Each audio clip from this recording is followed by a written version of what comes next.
Assalamualaikum warahmatullahi wabarakatuh. Dengan saya Yulianti Basri, berikut sorotan sepekan bontangpost.id.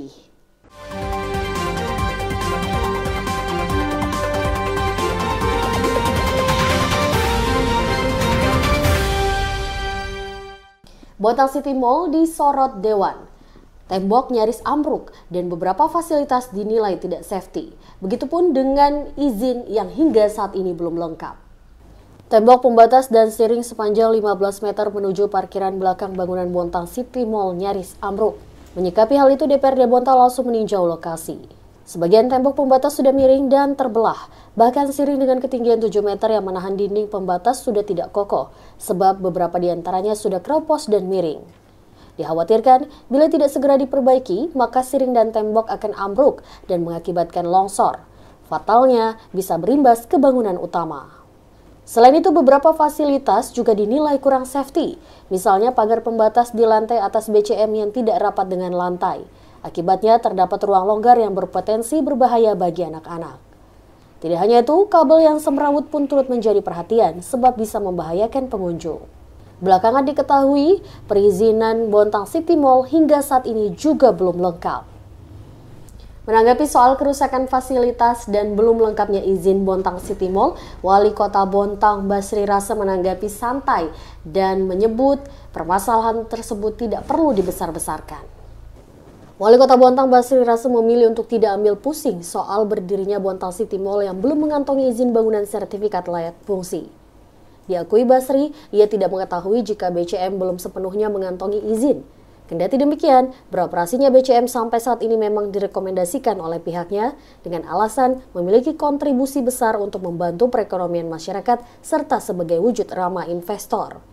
4 bulan berlalu, berdirinya BCM memang tidak dibarengi izin bangunan sertifikat layak fungsi. Bahkan kondisi saat ini beberapa fasilitas mengalami kerusakan. Utamanya tembok pembatas dan siring menuju parkiran belakang yang mengalami keretakan dan miring. Yang sekarang ini yang perlu kita jaga, jangan sampai investasi masuk ke sini itu terganggu, tidak betah gara-gara hanya kita aja ini yang selalu cari kesalahan semacam. Sementara ini kan aset yang harus kita jaga dan mereka memberikan kontribusi yang besar, misalnya manpower, ekonomi rakyat dan semacam. Saat menanggapi kerusakan siring dan tembok pembatas, Basri bilang hal itu biasa. Malahan menurutnya jangan terlalu kaku terhadap investor, cukup sampaikan untuk segera diperbaiki dan tidak perlu dibesar-besarkan. Wali Kota Bontang Basri Rasa memperingatkan kepada kepala OPD yang malas untuk melaporkan harta kekayaan, akan ada sanksi yang menanti. Kepala OPD dan Direktur BUMD belum seluruhnya melaporkan harta kekayaannya periode 2022. Hal ini pun ditanggapi Wali Kota Bontang Basri Rasa. Bahkan ia telah melayangkan peringatan kepada kepala OPD maupun staf penyelenggara negara. Ia berpesan bahwa kepatuhan ini menjadi penilaian. Setelah mendapatkan peringatan, para penyelenggara negara harus segera menindaklanjuti, sebab akan ada sanksi berupa peringatan kedua. Saya udah bilang sama Bu Sekda dan juga inspektorat, bagi pejabat di lingkungan pemerintah ini yang tidak tertib melaporkan LHKPI-nya, mereka sanksi.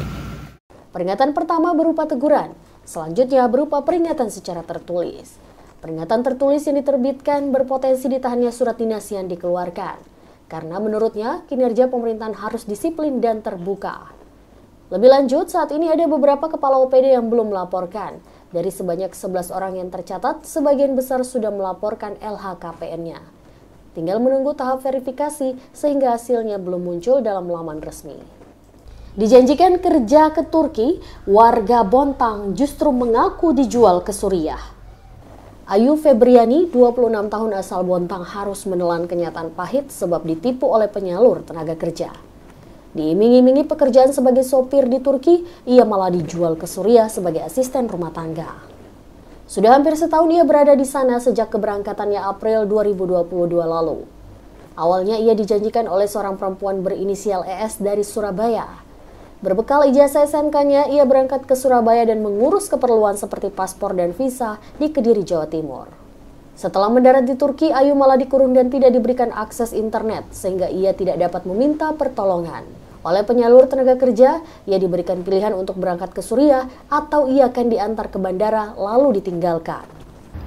Buat Wali Kota Bontang, Bapak, tolong bantu saya buat pulang.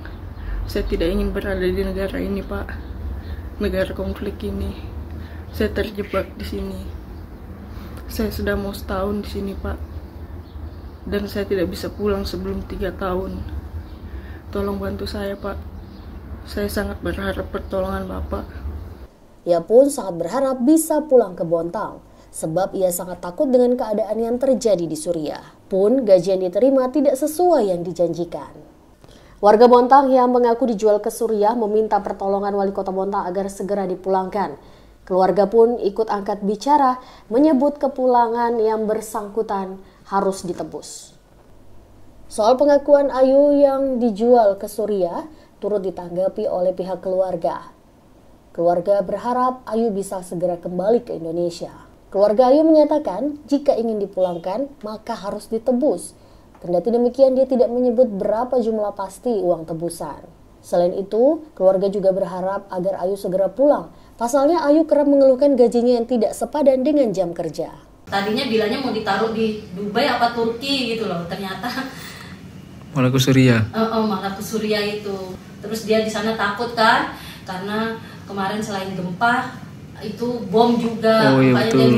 dia minta ada temannya dia berapa orang kemarin tuh 5 ke berapa. Ternyata dia tuh dijual ceritanya. Dijual di sana. Jadi kan kalau misalnya mau harus nebus gitu nah. Saat ini pihak keluarga hanya bisa menunggu kabar baik, berharap pemerintah bisa menolong Ayu agar bisa kembali ke Bontang. Informasi tadi sekaligus menutup perjumpaan kita kali ini. Terus ikuti informasi terbaru kami di www.bontangpost.id. Saya Yulianti Basri, terima kasih. Wassalamualaikum warahmatullahi wabarakatuh.